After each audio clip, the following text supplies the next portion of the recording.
ضرور کرتے ہیں. تو کل ایک فیصلہ آیا جو میں سمجھتا ہوں کہ پاکستان کی تاریخ میں ایک اہم ترین فیصلوں کی فہرست میں وہ سر فہرست ہے, اور ایک ایسا کیس جو اوپن اینڈ شٹ کیس ہے, جس کے اندر کوئی ابہام نہیں ہے, جس کے اندر کوئی قانونی سکم نہیں ہے, جس کے اندر کوئی ایسی ٹیکنیکلٹی موجود نہیں ہے کہ جس کی بنیاد پر کہا جائے کہ یہ قانونی طور پہ کوئی چیز اس میں رہ گئی ہے. میں سمجھتا ہوں کہ پاکستان کی تاریخ میں بہت بڑے بڑے کیسز آئے ہیں, مگر یہ اس طرح کا کلیئر کٹ کیس ہم نے پہلے نہیں دیکھا. میں کچھ دستاویزات بھی آپ سے شیئر کروں گا جو منظر عام پہ آئے ہیں, اور یہ دستاویزات یہ ثابت کرتے ہیں کہ یہ 190 ملین پاؤنڈ اور اس کے ساتھ $250 ملین لکھا ہے.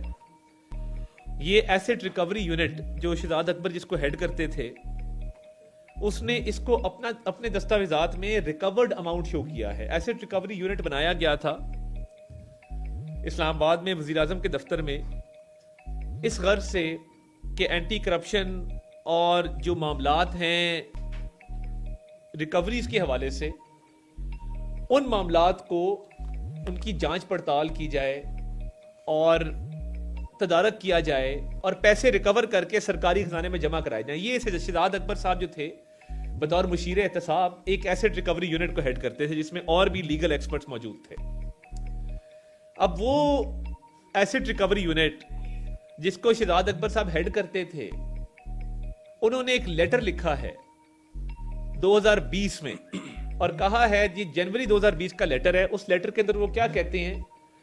اس لیٹر میں وہ یہ کہتے ہیں کہ ہم نے حکومت پاکستان کو یہ پیسہ لے کے دے دیا ہے جو حکومت پاکستان کی ملکیت تھی, ہم نے ریکور کیا ہے. اور پھر انہوں نے ایک فہرست جاری کی جس کے اندر انہوں نے یہ لکھا کہ اس اتنے سالوں کے اندر ہم نے یہ اماؤنٹس ریکور کی ہیں جو کرپشن کا اور رشوت کا پیسہ تھا, اور ریکور کر کے حکومت پاکستان کے حوالے کر دیا. اب یہ دیکھیں نا, اب آپ کے اپنے دستاویزات, شہزاد اکبر صاحب لندن بھی گئے, انہوں نے وہاں بھی کاغذات کو ادھر ادھر کرنے کی کوشش کی, آپ سب نے وہ فوٹیج دیکھی. یہ جو ایک ڈاکہ ہے پاکستان کی تاریخ کا سب سے بڑا, جس کے اندر سزا ہوئی ہے, اب اس میں کیونکہ دستاویزات بھی سامنے آ گئے ہیں, یہ بات بھی طے شدہ ہے کہ این سی اے نے یہ پیسہ ضبط کر کے پاکستان کی حکومت کو دیا کہ پاکستان کی عوام کا پیسہ ہے. کابینہ نے بند لفافہ منظور کر کے یہ پیسہ اسی شخص کے حوالے کر دیا جس شخص سے یہ ضبط کیا گیا تھا. آپ ایک جرم کریں ملک سے باہر, اس جرم کی پاداش میں آپ سے وہ پیسہ کانفسکیٹ کر لیا جائے, ضبط کر لیا جائے, اور حکومت پاکستان کو دیا جائے پاکستان کی عوام کی فلاح و بہبود کے لیے, ہیلتھ, ایجوکیشن, سڑکیں, پل, سینیٹیشن, کلین ڈرنکنگ واٹر, ان چیزوں کے لیے. اور حکومت بجائے اس کے کہ عوام کو دیتی, حکومت وقت کے 2-3 کرداروں نے طے کیا, جس میں بانی چیئرمین پی ٹی آئی سر فہرست تھے, کہ ہم نے 5-5 کیرٹ کی انگوٹھیاں لینی ہیں, زمان پارک میں 25 کروڑ کا گھر نیا بنانا ہے. یہ وہی گھر جس میں حفیظ اللہ نیازی صاحب رہائش پذیر تھے زمان پارک کے اندر. آپ کو پتا ہے کہ ان کو پھر شفٹ ہونا پڑا, ان کو رینٹ پہ کہیں اور جانا پڑا, وہ ان کا ذاتی معاملہ ہے, میں اس پہ کامنٹ نہیں کرنا چاہتا. مگر وہ گھر گرا کے ایک نیا گھر بنایا گیا 25 کروڑ میں. میں پوچھنا یہ چاہتا ہوں, اور میں جب سے سیاست شروع کیا یہ پوچھ رہا ہوں, ہر کسی کا ایک ذریعہ آمدن ہوتا ہے. مجھے بتا دے بانی چیئرمین پی ٹی آئی کا ذریعہ آمدن کیا ہے؟ ان کے پاس کون سی آمدنی آ رہی تھی جس سے انہوں نے یہ 25 کروڑ کا نیا گھر بنایا؟ یا جو زمین فرج شہزادی کو لے کے دی گئی, وہ کہاں سے انہوں نے یہ زمین لی اور کس نے وہ زمین دی؟ ایک چیئر رکھ دیں جی علامہ صاحب کے لیے پلیز, جلدی رکھ دیں. اور یہ 200 کنال زمین ہو, 200 کنال زمین کے ساتھ 5 کیرٹ کی انگوٹھیاں ہوں, 25 کروڑ کا گھر ہو, یہ اس چیز کی رشوت تھی. وہ جو پیسہ این سی اے نے پاکستان کو دیا اور عمران خان صاحب نے اور ان کی اہلیہ نے وہ پیسہ اسی شخص کے حوالے کر دیا جس سے یہ ضبط کیا گیا تھا. یہ 80-90 ارب کا یہ گھپلا ہے, اور اس کا فیصلہ ہے جو خوش آئند ہے. اب جب یہ ساری چیزیں ثابت ہو گئی, اور این سی اے دیکھیں نیشنل کرائم ایجنسی ایک بڑی مایہ ناز تحقیقاتی ادارہ دنیا کا, شہباز شریف صاحب کی انویسٹیگیشن کی, اسی کمرے میں ہم نے پریس کانفرنس کی تھی, آپ کو دستاویزات دکھائے تھے کہ 5 ممالک میں تھرو انویسٹیگیشن کے بعد شہباز شریف صاحب کو کلیئر کیا انہوں نے. وہی این سی اے تھرو انویسٹیگیشن کے بعد یہ پاکستان کے حوالے کرتی پیسہ, اور یہ رشوت لے کے کروڑوں اربوں کی یہ پیسہ اسی شخص کو دے دیتے ہیں جس سے یہ ضبط کیا گیا تھا. یہ تو ثابت ہے نا, اس میں آپ کیا کہیں گے؟ کوئی لیگل آرگومنٹ نہیں ہے, کوئی لیگل جسٹیفیکیشن نہیں. میں یہ دستاویزات آپ کو بھیج رہا ہوں, یہ میڈیا کے اوپر آپ دکھا دیں کہ یہ وہ دستاویزات ہے ایسڈ ریکوری یونٹ کے جو سب کے سامنے. اب جب کوئی چیز سمجھ نہیں نہ آئی اور کوئی دفاع نہیں تھا, کوئی ڈیفنس نہیں تھی, کہا گیا سیرت پر چلنے کی سزا. میں علماء حضرات کو, میرے ساتھ اس وقت ڈاکٹر مفتی انتخاب صاحب موجود ہیں, مولانا شعیب الرحمان صاحب موجود ہیں, مولانا اسلم ندیم صاحب موجود ہیں, مولانا عبد الوحید صاحب موجود ہیں, علامہ ارشد عابدی صاحب موجود ہیں, تمام مکتبہ فکر سے تعلق رکھنے والے علماء میرے رائٹ اور لیفٹ جو ہیں وہ تشریف فرما ہیں. بات صرف اتنی ہے, اور میں کہنا صرف یہ چاہتا ہوں کہ جب کچھ نہیں ملا اور لیگل ڈیفنس ہے نہیں, سیاسی طور پہ کیس لڑا گیا نا, کون سا یہ جو زمین القادر کی خریدی گئی اور وہاں پہ 28 کروڑ روپے اکاؤنٹ پہ گیا اور ایک شام ٹرسٹ میاں بیوی نے بنایا, بھئی عیدی کا ٹرسٹ کیوں نہیں بنا, شہزاد روئے کا کیوں نہیں بنا, ابرار الحق کا کیوں نہیں بنا, شیپا کا ٹرسٹ کیوں نہیں بنا, فاطمید فاؤنڈیشن کا کیوں نہیں بنا, سندس فاؤنڈیشن کا کیوں نہیں بنا, اتنے ادارے دنیا کے اندر, اسی شخص کا ٹرسٹ بنایا گیا جس سے آپ نے پیسے, جس کے حوالے وہ پیسے کر دیے اور کوئی نہیں ملا تھا. اب کہہ رہے ہیں کہ وہاں سیرت کی کلاسز پڑھائی جاتی ہیں. میں کارٹون وہاں پہ وہ دکھا رہے تھے, یہ ریکارڈ کی بات ہے, وہاں پہ بچے کارٹون دیکھ رہے ہیں, کوئی کھیل رہا ہے. کون سی ایسی وہاں پہ دینی تعلیم دی جا رہی؟ میں پوچھنا یہ چاہتا ہوں. ہر بات میں آپ مذہب کو لے آتے ہیں, ہر بات میں آپ کہتے ہیں کہ جی سیرت پہ چلنے کی سزا ملی. یہ اس سیاست سے مذہب کو دور رکھیں مہربانی فرما کے. ہمیں پتہ ہے کہ جب آپ کے کان میں آگے کوئی کہتا ہے اسلامی ٹچ دیں, ہم بیٹھے اس لیے کہ آپ اپنی سیاست کریں, آپ ہمارے پہ تنقید کریں, میری قیادت پہ تنقید کریں, سیاست کریں, بالکل کریں, سیاسی پوائنٹ سکورنگ بھی کریں, مگر اللہ کو, رسول کو, دین کو اس میں سے باہر رہنے دیں. نبی کریم صلی اللہ علیہ وسلم کی سیرت سے اس چیز کو جوڑنا ان اٹ سیلف میں سمجھتا ہوں کہ یہ بہت بڑا ایک توہین آمیز رویہ ہے کہ آپ کو جب کچھ نہیں ملتا تو آپ کہتے ہیں کہ جی ہمیں جو ہے وہ مذہب سے محبت کی سزا مل رہی. آپ نے کیا ساری عمر مذہب کا پرچار کیا ہے؟ آپ جب کرکٹ کھیلتے تھے آپ مذہب کا پرچار ساتھ ساتھ کرتے تھے جہاں سیریز کھیلنے جاتے تھے, یا جو آپ کے خلاف جتنے فیصلے باہر کے ممالک سے آئے ہیں وہ مذہب کی پاداش میں آئے ہیں کہ آپ وہاں پہ تبلیغ کر رہے تھے تو آپ کو روک دیا گیا کہ تبلیغ نہ کرو. کیا لاس اینجلس ہائی کورٹ کا ڈیسیجن تبلیغ سے ممانعت کے حوالے سے آیا ہے؟ کیا آپ دین اسلام کے لیے کام کر رہے تھے؟ بات اتنی ہے کہ سیاست ہوتی رہے گی مگر دین کا نام نہ لیں, خدا کا واسطہ, نبی کریم صلی اللہ علیہ وسلم کی ذات کو. اور یہ وہ لوگ ہیں, میں یہ کہنا چاہتا ہوں, یہ صاحبزادہ جہانگیر چیکو صاحب ایک لندن میں ہوتے ہیں, ابھی پچھلے دنوں آپ نے دیکھا کہ ان کو اجلاس میں بیٹھنے کی اجازت نہیں دی گئی, اجلاس سے ان کو نکال دیا گیا. تو جب اجلاس سے ان کو نکالا گیا, یہ وہ شخص ہے جو مدینہ منورہ گیا, پورا ٹولہ لے کے گیا, اور جب یہ پورا ٹولہ لے کے مدینہ منورہ گیا تو وہاں پہ مسجد نبی صلی اللہ علیہ وسلم جہاں پہ قدموں کی چاپ کی آواز انسان آہستہ رکھتا ہے, حد ادب میں رہتا ہے کہ وہاں پہ قدموں کی چاپ کی آواز نہ آئے. ایک ادب کا ایک اعلیٰ مقام ہے, ایک اتنے ادب کی جگہ ہے کہ لوگ اپنی عقیدت کے تحت اونچی آواز میں بھی بات نہیں کرتے, سرگوشی کرتے ہیں. یہ ہمارا عقیدہ ہے, ہمارا ایمان ہے.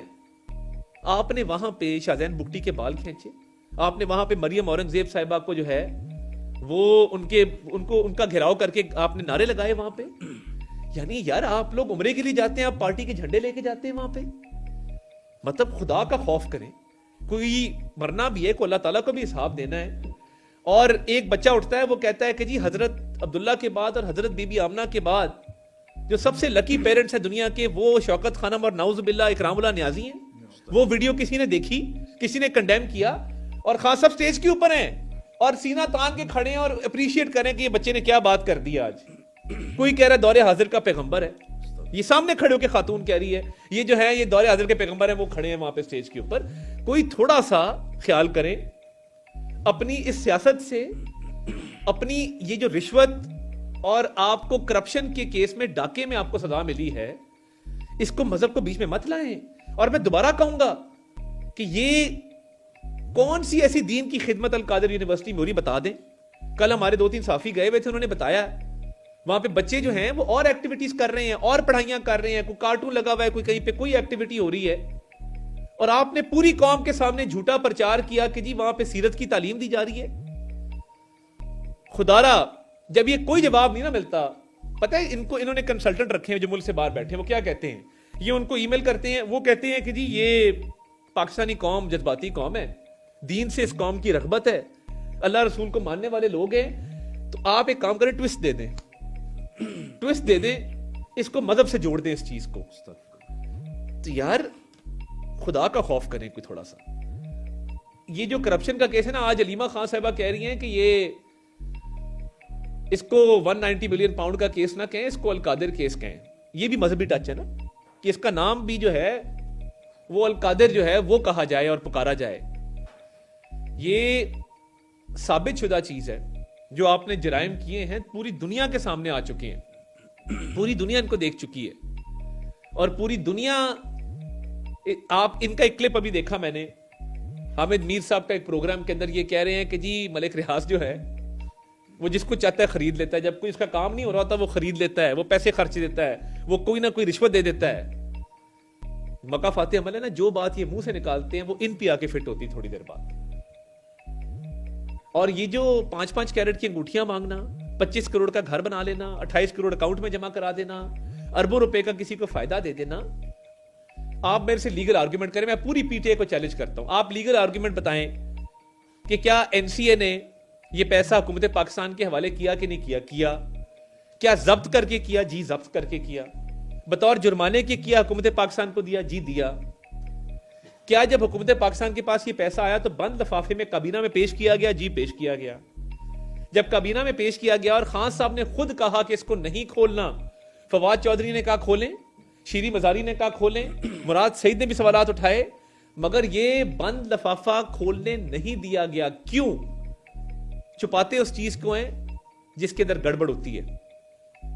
تو کیا بند لفافے کے تحت یہ پیسہ سپریم کورٹ کے ایک اکاؤنٹ میں ایک آلریڈی موجودہ جرمانے کو ادا کرنے کے لیے استعمال کیا گیا؟ جی ہاں.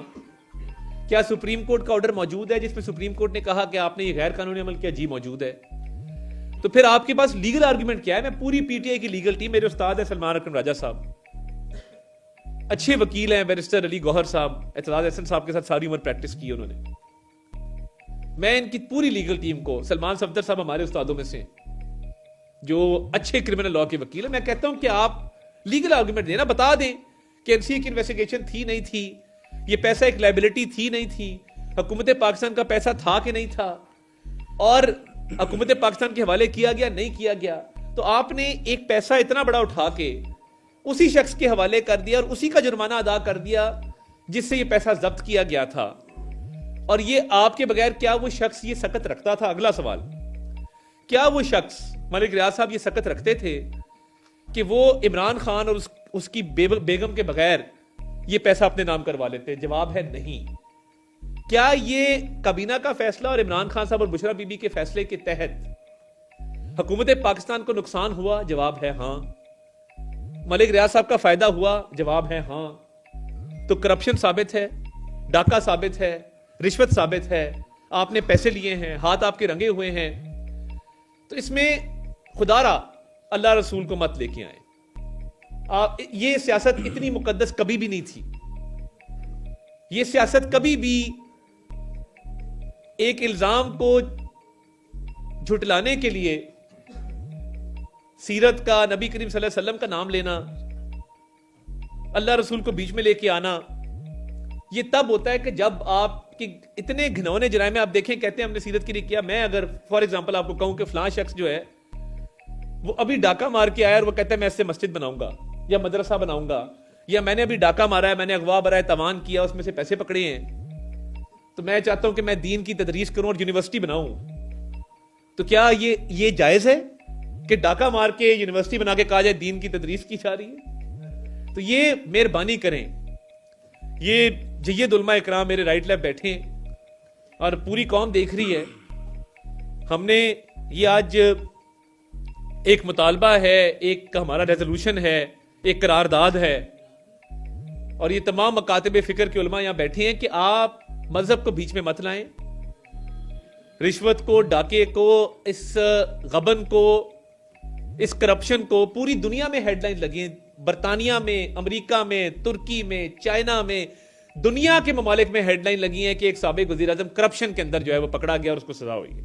پوری دنیا کے اخبارات نے یہ ہیڈ لائن لگائی ہیں, اور آپ یہاں پہ کیا کر رہے ہیں؟ مذہب کارڈ کھیل رہے, کیونکہ آپ لوگوں کو اس کے علاوہ آتا کچھ نہیں ہے. تو یہ آج مقصد تھا کہ آپ کو ہم یہ گوش گزار کرتے کہ مذہب بہت مقدس ہے اور سیاست اتنی مقدس نہیں ہے کہ آپ جھوٹ کو، منافقت کو، کرپشن کو، ڈاکے کو، رشوت کو جسٹیفائی کرنے کے لیے آپ مذہب کا سہارا لے رہے ہیں. یہ کام نہ کریں. سیاست ہوتی رہے گی مگر ہم نے اللہ رسول کو جواب دینا ہے. یہ معاملہ ٹھیک نہیں ہے، یہ جائز نہیں ہے.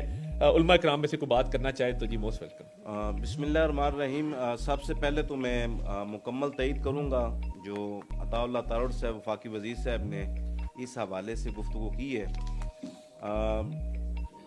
دیکھیں، ہر بندہ مسلمان جو ہوتا ہے اس کو یہ حق حاصل ہے کہ وہ دین کی، اسلام کی، اللہ تعالیٰ کے احکام اور نبی اکرم صلی اللہ علیہ وسلم کی سیرت طیبہ کا ذکر بھی کرے اور خدمت بھی کرے اسلام کی. مگر اسلام دین کبھی بھی کسی بھی شخص کو اس بات کا حق نہیں دیتا کہ وہ دوسروں کے مال کو غبن کر کے، اور خاص طور پر وہ شخص جو پاکستان کے مین عہدے کے اوپر بیٹھا ہوا ہے، جو وزیر اعظم پاکستان کے، لوگوں کا مال غبن کر کے، فراڈ کر کے، اسلام کا نام استعمال کر کے اور اسلام کے نام کے اوپر ایک یونیورسٹی قائم کرے، اور اس یونیورسٹی کے اندر، اس القادر ٹرسٹ کے اندر، یونیورسٹی میں جو کام ہو رہا ہے وہ آپ میڈیا والے بھی جانتے ہیں، اور اس وقت وفاقی وزیر صاحب نے جو اس کی وہ نشاندہی کی ہے وہ بھی کسی سے لکے چھپی بات نہیں ہے. میں بارے دیگر آپ کی وساطت سے پھر کہنا چاہتا ہوں بانی پی ٹی آئی کو اور ان کے جو حواری ہیں کہ خدا را پاکستان کو آپ نے ریاست مدینہ کے نام پر، اور پاکستان کے نوجوان نسل کو، بچوں کو، بچیوں کو جو ریاست مدینہ کے نام پر آپ نے جس گمراہی کے اندھیرے کے کمرے کے اندر دھکیل دیا ہے اور بے راہ روی کا شکار کر دیا ہے، آپ مہربانی کریں، بس کریں، اس قوم کو، اس قوم کی نسل کو جینے کا حق دیں.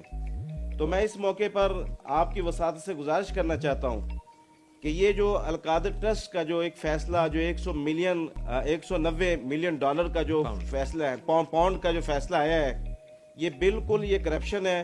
اور جس طرز پہ پیسہ جو ہے وہ باہر سے منگوایا گیا، اور پھر جس طرز سے جو ہے وہ سپریم کورٹ میں اس کو جمع کرایا گیا، پھر اس طرز پہ جو ملک ریاض صاحب جو تھے، ان کے جو ساتھی تھے، معاون تھے، ان تک اس پیسے کو پہنچایا گیا. یہ ایک پورا جال کرپشن کا بکھیرا گیا. لیکن سوئے نصیب کہ اس جال کے اوپر جو لیول لگایا جا رہا ہے وہ ریاست مدینہ کا، وہ اسلام کا، وہ رسول اللہ صلی اللہ علیہ وسلم کی سیرت طیبہ کا. اگر آپ اتنے مہربان ہیں تو اس دولت سے آپ جو پاکستان کے اندر رفائی ادارے کام کر رہے ہیں، آپ کے زمانے میں، آپ کے دور حکومت میں جس طرح دینی مدارس کے ساتھ، جامعات کے ساتھ ظلم و ستم کیا گیا، جس قدر ان کی بے حرمتی کی گئی، خاص طور پر وہ لوگ جو دین اسلام کے مخلص ساتھی تھے، ان کے ساتھ آپ کی حکومت میں جو ایک ریاستی جبر کیا گیا، اس کی مثال بھی پاکستان کے اندر کبھی نہیں ملتی. تو میں اس موقع پر گزارش کروں گا، خدا را اسلام دین اور نبی کریم صلی اللہ علیہ وسلم کی ذات پاک، حضور علیہ السلام کی جو سیرت طیبہ ہے، یہ مقدس ہے. اس پہ ہمارا سب کچھ تن من دھن قربان ہے. ہم کبھی بھی آپ کو اس بات کا حق نہیں دیں گے کہ آپ اسلام کا نام استعمال کریں، آپ ریاست مدینہ کا نام استعمال کریں. آپ نے جو 2018 اور اس سے پہلے سے جس قدر آپ نے گمراہی کو، اس کو فروغ دیا، یہ کیا تھا؟ آپ پورا اپنا اسٹیج سجاتے تھے، اور جو وہاں پہ ایک کھیل تماشا بنایا جاتا، جس قدر اسلامی تعلیمات اور مسلمانوں کی ثقافت کا مذاق بنایا جاتا، اور جب وہ سٹیج سج جاتا اور اس سٹیج کا آغاز ہوتا تھا ایاک نعبد و ایاک نستعین، یہ کس قدر قرآن پاک کی بے حرمتی ہے، کس قدر آپ قرآن پاک کی آیات کی اپنے کردار کے ذریعے تعریف کر رہے ہیں. تو پاکستان کی قوم غیور قوم ہے. یہ مسلمان اپنا سب کچھ اللہ اس کے رسول کے نام پر پیش کرتے ہیں، اللہ رسول کے نام کی ناموس اور ریاست مدینہ کی ناموس کے لیے اپنا سب کچھ قربان کرنے کے لیے تیار رہتے ہیں. خدا را آپ مہربانی کریں، اپنی جو سیاست ہے آپ سیاست کریں، سیاست کا آپ کو حق حاصل ہے، اور ہر پاکستان کو سیاست کرنے کا حق حاصل ہے. لیکن پاکستان کی قوم اور مسلمان کبھی بھی اس بات کا حق نہیں دیں گے کہ اپنی چوری، اپنی ڈکیٹی، اپنا غبن جو ہے، اس کے اوپر آپ ریاست مدینہ کا نام لیں یا آپ اسلام کا نام استعمال کریں. اللہ تعالیٰ اس فتنہ سے امت مسلمہ کو اور وطن پاکستان کو محفوظ فرمائے. بہت شکریہ. بتائیے گا کہ جو فیصلہ پاکستان کے اکاؤنٹ میں آنا تھا، جی، سپریم کورٹ آف پاکستان کے اکاؤنٹ میں آیا، کیا آئینی اور قانونی طور پر جو سپریم کورٹ ہے وہ اس ادارہ اس چیز کے لیے مجاز ہے کیونکہ فورن ٹرانزیکشن جو ہے اپنے اکاؤنٹ میں لے سکتا ہے؟ اگر نہیں ہے تو وفاقی حکومت نے ابھی تک سیاست گورنمنٹ کیا کاروائی کی کہ آپ اس چیز کے اہل ہی تھے؟ دوسرا جو یہ لوگ اشتہاری قرار دیے گئے جن میں مغرب ہے ان کی گرفتاری کے حوالے سے آپ لوگ کیا کریں؟ دیکھیے بہت اچھا سوال کیا آپ نے. جو پیسہ حکومت پاکستان کو آنا تھا وہ سپریم کورٹ کے اکاؤنٹ میں اس کابینہ کے فیصلے کے تحت دیا گیا جو کہ نہیں دیا جانا چاہیے تھا. قاضی فضیلہ صاحب کا فیصلہ ہے کہ سپریم کورٹ مجاز نہیں تھی کہ وہ اس پیسے کو رکھتی. تو یہ اب اس کورٹ کے فیصلے کے بعد, ٹرائل کورٹ کے فیصلے کے بعد یہ دیکھنا ہوگا کہ اس پیسے کا آگے کیا فیٹ ہوگا. یہ بھی زیر غور آئے گا. لیگل ٹیم اس پہ کام کر رہی ہے. اور اس سے جڑتی بھی بات یہ ہے کہ جو القادر یونیورسٹی ہے وہ بھی حکومت کی تحویل میں دے دی گئی ہے.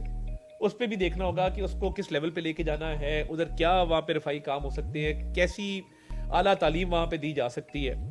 جو لوگ اس میں مفرور ہیں اس پہ ابھی لیگل کنسلٹیشن جاری ہے اور ان کو واپس لانے کے لیے کہ کیا کوئی انٹرپول کے ذریعے ہوگا, ایکسٹریڈیشن ٹریٹی کے ذریعے ہوگا, ریڈ نوٹس کے ذریعے ہوگا, یہ تمام چیزیں منسٹری آف انٹیریئر دیکھے گی اور اس پہ پھر انشاءاللہ تعالیٰ کوئی لائبل بنا کے دے گی.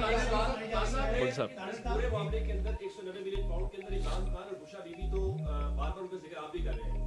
اگر یہ کرپشن تھی تو آخر اس کرپشن کے ملک ریاض کا بھی پھر نام آنا چاہیے جنہوں نے کرپشن کی یا جنہوں نے پیسہ دیا. ان کے حوالے سے کیا ابھی تک کوئی کارروائی ہوئی, ان کو نامینیٹ نہیں کیا گیا؟ نمبر 1.